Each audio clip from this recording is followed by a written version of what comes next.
Welcome Evening, back to our free from channel. toasts and Thank you for your scrutinizing continued glances. support. Just All enough content distance for is the purely solitude within speculative each and of them based to on touch. personal opinions. Eva If you initially find the thought video it was a interesting sign of and respect, helpful, please Isaiah's support way us of with a saying like she and was a more comment. important Your than social comments are appearances. our She motivation didn't to realize improve it the was channel also a even perfect further. tactic to The push things spoilers for the faster than reason. episode Beyond the In that Gates, privacy, airing Wednesday, emotions had December room to 24th. swell.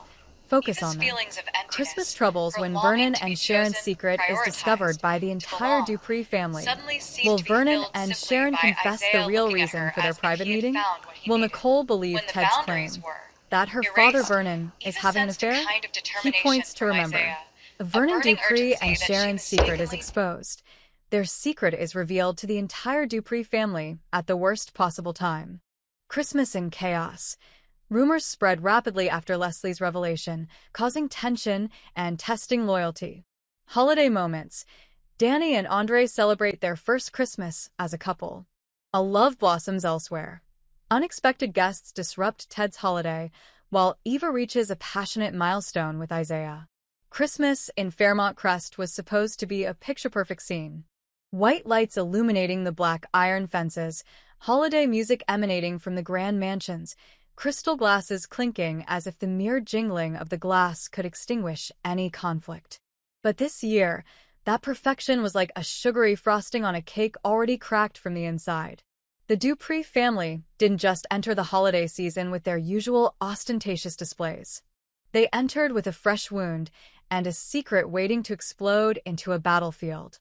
In an atmosphere where everyone tried to smile as if playing their own part, the most terrifying thing wasn't the truth being revealed, but the way people used the truth as a weapon, choosing the precise moment to deliver it as a stab. Leslie understood this better than anyone. She didn't tell Ted the rumor about Vernon allegedly having an affair with Sharon, either out of conscience or a sense of justice. Her reason might have seemed forced, even like a pre-prepared excuse designed to appear accidental, but it was a calculated move. Leslie always knew Fairmont Crest operated on things no one dared speak of directly: honor, status, and the fear of being dragged down from its pedestal. She only needed the right spark, and the entire Dupree family would burn each other to ashes by suspicion. Ted was the one she chose to ignite it, because Ted possessed the most dangerous mixture: guilt and self-preservation. The man who had shattered his family craved proof that his mistake wasn't unique, that all men stumble, that forgiveness wasn't a privilege reserved for anyone. When Leslie placed the rumor in Ted's hands, she was essentially giving him the key to unlock the door that would lead Nicole back onto the path he desired. Ted reacted with an almost suspicious speed. He didn't wait for the truth to be confirmed, nor did he consider the destructive impact of an accusation at the most sensitive time for the Dupree family. He rushed straight to Nicole with what he called honesty, as if that honesty were a Christmas gift, as if he were trying to atone for his sins by making himself an honest messenger. But deep inside Ted was a long-suppressed anger. Angry at himself for losing Nicole, angry at Nicole for not easily forgiving him, angry at the Dupree family for always seeing him as someone who had sullied their noble bloodline. The rumors about Vernon and Sharon became an opportunity. If Nicole believed that even her father could betray her, her moral standards would crumble. And in that void, Ted could step in, could say without words, "You see, everyone can be wrong, so why can't you forgive me?" Nicole was pulled into a psychological fall she wasn't prepared for. She lived in the glass cage of Dupree's honor, where everything was so tightly controlled that even suffering had to be treated with courtesy. But Ted's truth wasn't just bad news. It was an insult. Part of Nicole wanted to brush it aside, to dismiss it as a dirty trick to ruin the holiday season, but another part was forced to confront the unsettling pieces. Why were Vernon and Sharon meeting privately so many times? Why was there always secrecy, always darkness in the content of their conversations? Nicole hated feeling like an outsider in her own family. And she hated even more the feeling that Ted might be using her pain as a bridge to return. Nicole's anger didn't erupt into words. It seeped through every small decision, every cold glance, Every moment she wondered whether she was being manipulated by her ex-husband or by her own fear of losing her father figure. The real storm erupted when the secret was no longer between Ted and Nicole. It was laid bare before the entire Dupree family, like a unique gift placed right in the middle of the banquet table. And the timing was cruelly, almost unforgivable. Anita had just told Vernon she had cancer. The disease wasn't just a diagnosis, it was a reminder that their time was running out, that any betrayal, if any, would be an unforgivable sin.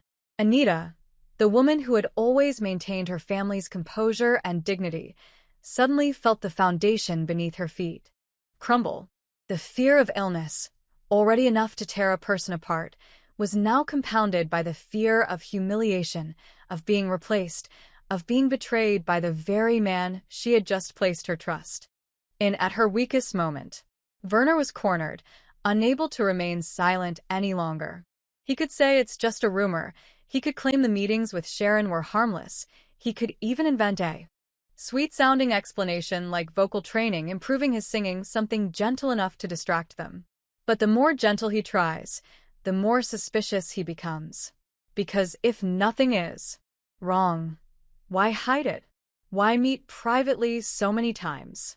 In the eyes of his family, secrecy is always synonymous with sin, whether that sin is adultery or some other dangerous secret. Vernon, who had spent his life controlling the narrative, felt for the first time pulled from his position of authority. He was angry at Ted for spreading the rumors, angry at Leslie for sowing the seeds, but most of all, angry at himself for allowing those meetings to exist in a gray area. He understood that a single moment of weakness would turn the Dupree family's honor into a laughingstock, and that, for a family that lived by symbolism, was more painful than the truth. Sharon became the name that froze the atmosphere. If she was the mistress, it was betrayal. If she was merely Anita's sisterly friend, the betrayal was even more cruel.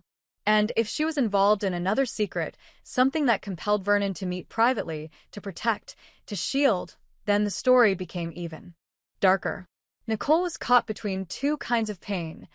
The pain of thinking her father might have hurt her mother, and the pain of realizing her family might have been hiding something from her for so long. She was drawn into a difficult choice: trust Ted, whose past betrayed her, or turn a blind eye to preserve the image of a father.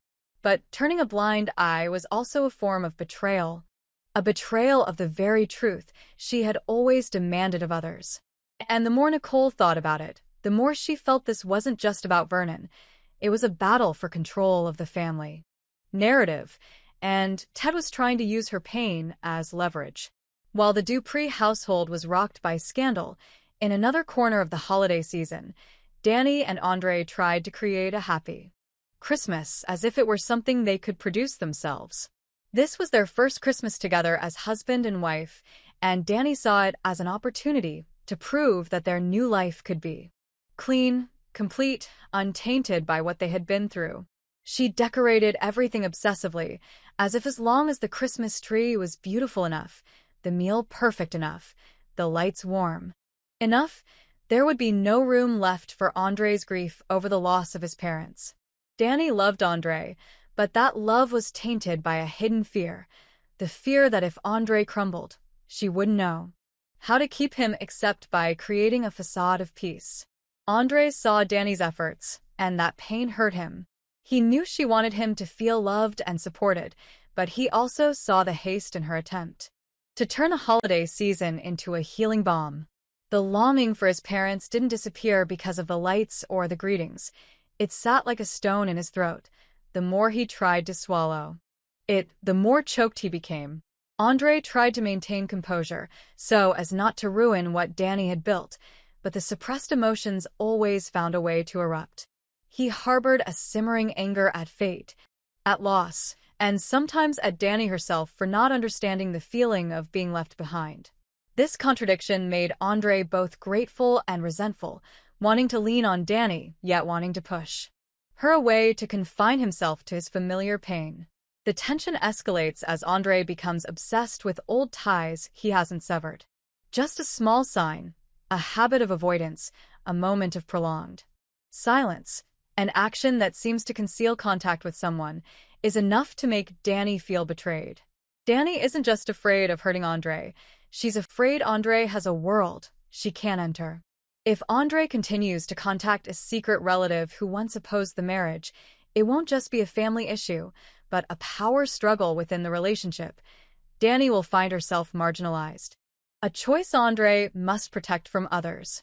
And once Danny feels belittled, her controlling nature will surface. She might do things she hates about herself, checking, scrutinizing, setting emotional traps, pushing Andre into proving his love by giving up everything else. Their Christmas will thus cease to be a celebration. It became a silent battle to see who held the right to define family in this marriage. Meanwhile, Ted endured the holiday season with an emptiness weighing on his shoulders like a sentence. He had a daughter, but that couldn't erase the fact that he had lost his old family because of his own choices. He showed up at gatherings like celebratory parties, attending Martin and Smitty's Christmas tree decorating party with Eva, but then returned to the silent house, where the ticking of the clock became a mocking sound. Loneliness softened Ted in a dangerous way. It made him want to cling to anyone who came along, as long as they made him feel like he hadn't been completely removed from the world. And then, 3 unexpected guests arrived, as if the holiday season had decided to test his endurance to its limit. Among these guests, Shanice was a presence that was both warm and suspicious. Ted allowed her to intrude into his private life far too easily, as if he were looking for an excuse to avoid confronting his own naked loneliness. But Shanice wasn't there just for comfort. While it might seem like concern on the surface, it could be a mission on the inside. She might want to protect someone from Ted or control the information Ted has in his hands, especially since Leslie is manipulating relationships like a tangled mess of strings. Shanice understands Ted well enough to know he can be easily provoked, can act impulsively, and can use the truth as a weapon to stab himself in the back. And if Shanice is truly there to prevent Leslie from further exploiting Ted, she will have to play a dangerous game, keeping Ted close, to control him while simultaneously preventing him from realizing he's being managed. This makes their interactions seem more like a conspiracy, no longer simply about affection or nostalgia. Ted, in his vulnerable state, might misinterpret her presence as an opportunity for redemption. He might believe Shanice is there because she still has feelings for him, that life still offers him a way out. And that very belief will make him more reckless. Reckless in pushing the Vernon Sharon story further. Reckless in forcing Nicole to confront the situation. Reckless in proving he's not the only one at fault. The more desperate Ted became, the more easily he turned himself into a troublemaker, a way to feel his life still held weight. For him, victory wasn't about the truth, but about making others suffer as he had. On another front, Eva entered the holiday season with a kind of tension no one could see. She had endured sharing the space with Kat at Martin's Christmas tree decorating party, trying to maintain a calm face despite the old wounds within. Eva hadn't truly let go of the past. She had simply learned to cover it up. And now, she found a new escape. Isaiah. Their budding relationship gave Eva a sense of being chosen, seen, and understood in a way she had always longed for. But that very longing turned it into a dangerous test. Eva wanted Isaiah to believe that she had grown, that she had overcome her dark sides, that she was no longer the girl obsessed with competition and hurt. But the more she tried to appear right, the more haunted she became by the fear that Isaiah would see the truth, that within her still lurked jealousy, anger, and the capacity for cruelty if cornered. The crucial turning point between Eva and Isaiah came like a fire in a cold night. It was both an intimacy and an unspoken commitment that they were crossing the line of experimentation. On Monday, But Eva December understood 22nd, when a relationship the progresses atmosphere began rapidly with unending during the rage, holiday and season, Naomi it could be wielded it love, like a weapon. or it could be a Naomi's way anger for two wasn't a people to loud, use each other to escape explosive loneliness. outburst that Eva quickly might be using subsided, Isaiah to but prove to rather herself that she gnawing, could be good, tearing apart of and Jacob's Isaiah faith, might be using stifling his Eva every to chance forget of a part of protest, his own past. turning every And if it was a test, it would have consequences. The more Eva became attached, the more she had to hide her dark side. The deeper Isaiah went, the more right he had to ask questions. Once the question arises, Eva will be pushed into a defensive posture, and when Eva is defensive, she is no longer gentle. She becomes someone ready to manipulate emotions, ready to create a scenario to control the story, ready to turn Kat into an enemy again if Kat inadvertently touches a forbidden zone. All those threads, Vernon Sharon's secret, Leslie's tactics, Ted's despair, Nicole's internal struggle, Anita's cancer, Danny's control, Andre's repressed pain, Shanice's calculations, Eva and Isaiah's dangerous fire, do not exist in isolation. They collide like shards of glass in a violently shaken box. Leslie doesn't need to do anything directly. She just needs to continue standing on the sidelines, observing, and occasionally whispering. A suggestion into the right ear, and the others will do their part. Ted will continue using honesty to force Nicole to react. Nicole will be pulled between protecting her mother and protecting her father's image. Anita, consumed by fear of illness, will have no patience left for any ambiguity. Vernon, cornered, might choose to retaliate with power or confess another secret to save his honor. In the least painful way. Danny, if she feels her marriage isn't strong enough, will squeeze Andre to the point of suffocation. Andre, if pushed too far, will explode at the very moment Danny wants everything to be perfect. Shanice, if she plays Ted's control game wrong, will make Ted realize he's being manipulated and react in a more destructive way. Eva, if she fears losing Isaiah, will do something she always promised herself she wouldn't do again, turn love into war. And at the heart of it all, Christmas is no longer a season of forgiveness. It becomes a season of forced confessions, unavoidable choices, and conspiracies wrapped in glittering paper. Fairmont Crest remains lit, but that light only accentuates the darkness in people's hearts. Just when everyone thought the drama had reached its climax, one question still hung in the air like an unsung knife.